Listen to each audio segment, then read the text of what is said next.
So next ನಾವು ಬಂದಿದ್ದೆ ಕಾವೇರಿ ನಿಸರ್ಗಧಾಮ. ನಂದು ಹಳೆ ವಿಡಿಯೋ ಏನಿರುತ್ತೆ ಅದರಿಂದ ಇದು ಕಂಟಿನ್ಯೂ ಅವತ್ತಿನ ದಿನದ್ದು.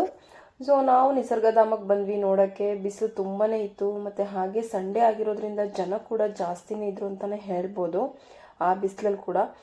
ನಿಮಗೆ ಇಲ್ಲಿ entry fees per head 25 rupees ಇರುತ್ತೆ. ಸೊ ನೋಡಿ, ಇಲ್ಲಿ ಹಲವಾರು ಜಾತಿದು ಪ್ರಾಣಿ ನೋಡ್ಬೋದು, ಪಕ್ಷಿ ನೋಡ್ಬೋದು. ನಾವಂತೂ ಆ ಗಿಳಿಗಳ ಜೊತೆ ತುಂಬಾ ಚೆನ್ನಾಗಿತ್ತು. ಫೋಟೋಸು ವೀಡಿಯೋಸು ಸಖತ್ ಎಂಜಾಯ್ ಮಾಡಿದ್ವಿ. ಅದು ಕೂಡ ನಮ್ಮ ಹತ್ರ ತುಂಬಾ ಚೆನ್ನಾಗಿತ್ತು ಅಂತಲೇ ಹೇಳ್ಬೋದು. ತುಂಬ ಹೊತ್ತು ವೆಯ್ಟ್ ಮಾಡಿ ಫೋಟೋಸ್ ಎಲ್ಲ ತೊಗೊಂಡ್ವಿ. ಇದಾದ ನಂತರ ನಾವು ನೆಕ್ಸ್ಟ್ ಹೋಗಿದ್ದೆ ಗೋಲ್ಡನ್ ಟೆಂಪಲ್ಗೆ. ಏನಿಲ್ಲ, ಕಾವೇರಿ ನಿಸರ್ಗಧಾಮದಿಂದ ನಿಮಗೆ ಅಲ್ಲಿಂದ ಒಂದು 20 ಮಿನಿಟ್ಸ್ ಆಗುತ್ತೆ ಬೈಕಲ್ಲಿ. ಸೊ ನಾನು ಅವಳು ಬೈಕಲ್ಲೇ ಹೋದ್ವಿ. ಅಲ್ಲಿ ಹೋದ್ಮೇಲೆ ತುಂಬಾ ಚೆನ್ನಾಗಿತ್ತು ಪ್ಲೇಸು ನೋಡೋಕ್ಕೆ. ತುಂಬ ವಿಶಾಲವಾಗಿದೆ ಜಾಗ. ಮತ್ತು ಟಿಬೇಟಿಯನ್ ಅವ್ರದ್ದು ನೋಡಿ, ಇದು ಅಂತೂ ತುಂಬ ಚೆನ್ನಾಗಿದೆ. ಇಲ್ಲಿ ಒಂದು ಮೆಡಿಟೇಷನ್ ಮಾಡ್ಬೋದು.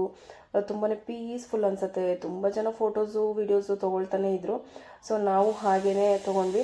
ಇದೆಲ್ಲ ಮುಗಿಸಿ ನಮಗೂ ಫುಲ್ ಟಯರ್ಡ್ ಆಗಿತ್ತು. ಸಂಜೆ ಬರುವಾಗ ಅಲ್ಲೇ ಒಂದು ಕಾಫಿ ಕುಡ್ಕೊಂಡು ನಮ್ಮ ಹಾಸ್ಟೆಲ್ನ ನಾವು ರೀಚ್ ಮಾಡಿದ್ವಿ. ಸೊ ಇವಾಗ ಇಲ್ಲಿ ಕುತ್ಕೊಂಡು ಆರಾಮಾಗಿ ನಾವಿಬ್ಬರು ಟೈಮ್ ಸ್ಪೆಂಡ್ ಮಾಡಿಕೊಂಡು ಕ್ರಿಕೆಟ್ ನೋಡಿಕೊಂಡು ಕೊನೆಗೆ ಊಟ ಮುಗಿಸಿ ಹೋದ್ವಿ. ಆದರೆ ನೆಕ್ಸ್ಟ್ ಪ್ಲ್ಯಾನ್ ಇದ್ದಿದ್ದೆ ನಮ್ಮದು, ನಾವು ಹೋಗೋ ಪ್ಲ್ಯಾನ್ ಇದ್ದಿದ್ದು ನೆಕ್ಸ್ಟ್ ಡೇ ರಾಜಾ ಶೀಟ್ ಉದ್ಯಾನವನ ನಾನು ನೋಡಬೇಕು ಅಂತಲೇ. ಸೊ ಅಲ್ಲೂ ಕೂಡ ಬಂದು ಇಲ್ಲಿ ಏನಂತ ಅಂದರೆ ಜಸ್ಟ್ ಒಂದು ವ್ಯೂ ಪಾಯಿಂಟ್ ಅಂತಲೇ ಹೇಳ್ಬೋದು. ಇಲ್ಲಿಂದ ನಿಂತ್ಕೊಂಡು ನೋಡಿದ್ರೆ ಕೆಳಗಡೆ ಎಲ್ಲ ತುಂಬಾ ಚೆನ್ನಾಗಿ ಕಾಣಿಸುತ್ತೆ ಪ್ರಕೃತಿ. ಅಂದರೆ ಬೆಳಗ್ಗೆನೇ ತುಂಬ ಬಿಸಿಲು ಕೂಡ ಇತ್ತು. ಸೊ ಇದನ್ನು ಮುಗಿಸ್ಕೊಂಡು ನಾವು ಪ್ಲ್ಯಾನ್ ಮಾಡ್ಕೊಂಡಿದ್ದು ಅಬ್ಬಿ ಫಾಲ್ಸ್ಗೆ ಹೋಗಬೇಕು ಅಂತಲೇ.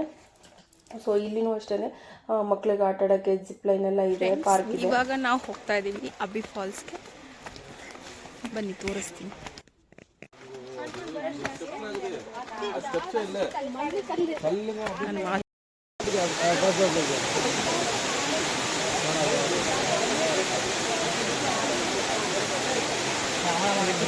এরকম থাকে তোমাদের হয়ে গেছে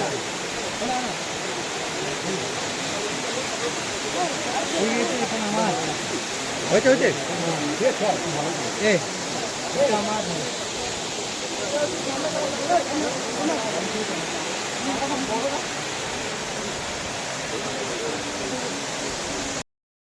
ಫ್ರೆಂಡ್ಸ್, ಫೈನಲಿ ಮುಗೀತು ಮಡಿಕೇರಿ ಟ್ರಿಪ್ಪು. ನಾವಿಬ್ಬರು ವಾಪಸ್ಸು ಬೆಂಗಳೂರಿಗೆ ಹೊರಟಿದ್ದೀವಿ. 5 ಗಂಟೆಗೆ KSRTC ಬಸ್ ಇದೆ. ಬಾಯ್. ಥ್ಯಾಂಕ್ ಯು ಆಲ್ ನನ್ನ ವಿಡಿಯೋ ನೋಡಿದ್ದಕ್ಕೆ. ಹೀಗೆ ಲೈಕ್ ಮಾಡಿ, ಶೇರ್ ಮಾಡಿ, ಸಬ್ಸ್ಕ್ರೈಬ್ ಮಾಡಿ. Thank you so much once again.